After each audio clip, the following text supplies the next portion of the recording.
लगातार उत्तर प्रदेश की आशा बहुओं की तरफ से अपना विरोध जताया जा रहा है। देखने को मिला था कि पहले 10 अप्रैल को सिर्फ और सिर्फ प्रयागराज में एक बड़ा कार्यक्रम होना था, लेकिन अब आपको बता दें कि पूरे राज्य में एक बड़ा कार्यक्रम 10 अप्रैल को होने वाला है। 10 अप्रैल आशा बहुओं के लिए बेहद ही खास होने वाला है। ये लड़ाई इस बार उत्तर प्रदेश की आशा बहुओं के राज्य कर्मचारी दर्जे को लेकर नहीं, मानदेय को लेकर नहीं, बल्कि अन्य तमाम मांगों को लेकर भी ये लड़ाई होने वाली है।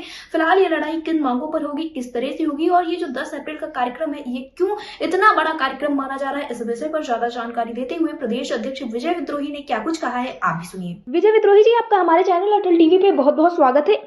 आभार आपका, नमस्कार। विजय विद्रोही जी, जैसा कि देखने को मिल रहा है कि 10 अप्रैल को एक बड़ा कार्यक्रम फिर से उत्तर प्रदेश में ही देखने को मिलेगा, जिसको लेकर पूरी तैयारियां हो गई हैं। क्या कुछ अपडेट्स हैं? आखिरकार ये प्रयागराज में जो कार्यक्रम होने वाला था ये पूरे प्रदेश स्तर पर कैसे होने जा रहा है? देखिए, अभी 24 मार्च को एक कार्यक्रम उत्तर प्रदेश आशा वर्कर्स यूनियन ने पूरे प्रदेश में जी लिया था जी और उस कार्यक्रम में कई जगहों पर काफी तनावपूर्ण स्थिति रही और अधिकारियों का व्यवहार बहुत अच्छा नहीं रहा। अधिकांश जगहों में जो जिम्मेदार लोग थे वो अपना ऑफिस छोड़ के निकल गए चुपचाप, और उन्होंने उन सवालों का जवाब देने के बजाय अपने मातहतों को लगा दिया कि अभी तो साहब है नहीं और बाद में आप आ जाइए, कल आ जाइए, परसों आ जाइए। इस तरह से एक टाल मटोल की स्थिति बनी रही। एक दूसरी बात भी उस दिन देखने को मिली कि हमारे आशा वर्कर्स के ऊपर ही इन लोगों ने एक भार डाल दिया कि आप ये बताइए कि आपका क्या बकाया है। आप 2024 का वाउचर ले आइए, 2023 का वाउचर ले आइए, मैंने वो पूरा भार पासबुक आप 5 साल का प्रिंट करा के ले आइए। आपके पास एक डेटा मौजूद है, आपके पास कंप्यूटर पे सारा मामला ऑनलाइन है, तो उससे आप अपना डेटा निकाल करके ये नहीं देखना चाहते हैं कि ये बात जो कही जा रही है इसमें कितना सच्चाई है। उस दिन दरअसल में बहुत दो साधारण से सवाल थे। एक सवाल ये था कि सरकार ने 1100 करोड़ रुपया यानी 1090 करोड़ 95 लाख रुपया 2/1/2026 को जारी किया था। जी बिल्कुल। और उस पैसे को उन्होंने कहा कि ये 2024-25 में आशा वर्कर्स का जो बकाया रह गया था, ये बकाये के भुगतान के लिए हम जारी कर रहे हैं। और उसके साथ उन्होंने कहा था कि 1 सप्ताह में इसका भुगतान करके और आप शपथ पत्र के साथ शासन को सूचना दें। आश्चर्यजनक ढंग से एक दूसरा पत्र जारी होता है 1 महीने बाद। उसमें लिखा जाता है कि अनुश्रवण समिति की बैठक में जानकारी मिली कि 2/1/2026 को जारी किया गया 1090 करोड़ 95 लाख रुपए का भुगतान अभी तक नहीं किया जा सका है। इसलिए इसे 15 दिन में त्वरित रूप से भुगतान करके सूचना दी।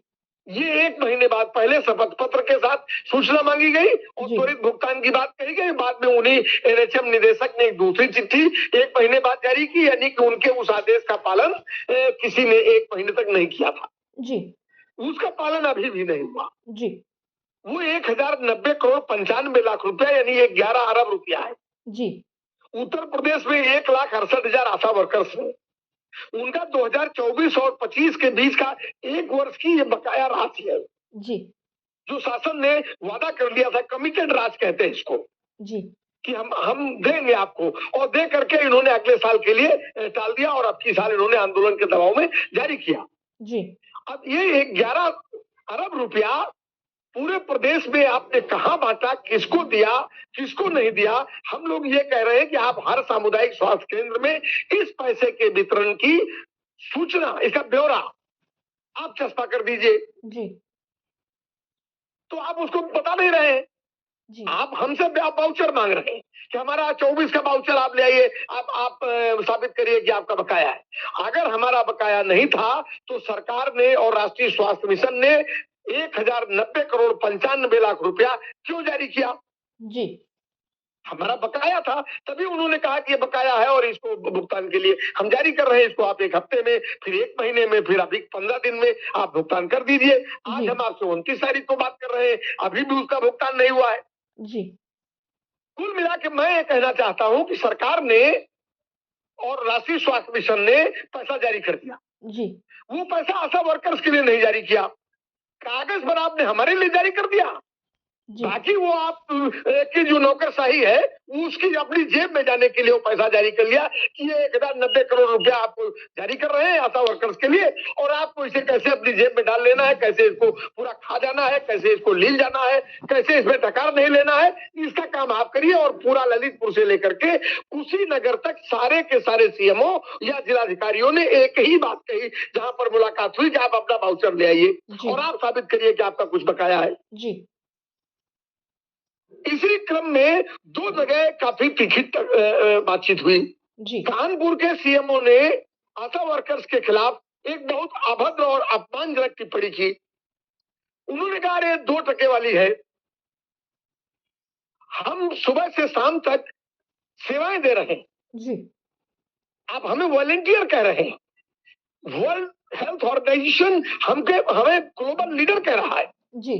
और कानपुर का एक सीएमओ जो खुद विक्टिमाइज्ड है, जिसके खिलाफ विक्टिमाइज नहीं कहेंगे, जिसके खिलाफ डिसिप्लिनरी एक्शन हुआ है, जी, जिसका निलंबन हुआ, निलंबन के बाद उसको पदस्थापित कर दिया गया था, वो हाईकोर्ट से ऑर्डर लेकर के आया है, जिसके साथ जिसके ऊपर करप्शन के चार्जेस हैं, जिसके ऊपर अपने कर्मचारियों के साथ अभद्रता के चार्जेस हैं, जिसके ऊपर अपने कार्य में शिथिलता बरतने के आरोप है, जिसके ऊपर अपने अधिकारियों के साथ असभ्यता के साथ बात करने के आरोप है, और जो रो रहा था, विक्टिम की तरह रो रहा था कुछ दिन पहले कि हमारे साथ उत्पीड़न हो रहा है, हमारा जाति उत्पीड़न हो रहा है, वो इन आशा वर्कर्स को कहता है कि ये 2 टके वाली है। मैंने आप इनका हिस्सा खा जाइएगा, आप इनका भुगतान का पैसा आप डकार जाइएगा, आप लूट करिएगा, और जब ये मांग करेंगी तो 2 टके वाली हो जाएंगी। इसी तरह इलाहाबाद के अंदर जब उस दिन प्रदर्शन हो रहा था 24 तारीख को, तो वहां के जो डीसीपीएम है, इस पूरे पैसे के खेल का जो हेर फेर का जो खेल है, उसका जो रिंग मास्टर होता है, वो रिंग मास्टर डीसीपीएम होता है। जी। नीचे उसका रिंग मास्टर बीसीपीएम है, और ऊपर से बड़े बड़े खिलाड़ी बैठे ही है, जिला स्वास्थ्य समितियां हैं, फिर एनएचएम निदेशक है, फिर ऊपर तक समझ लीजिए। तो उसने भी बहुत अमर्यादित और हमारे एक साथी से कहा कि आप अपनी उम्र का ख्याल करिए। सच्चाई कहने के लिए किसी उम्र की जरूरत है।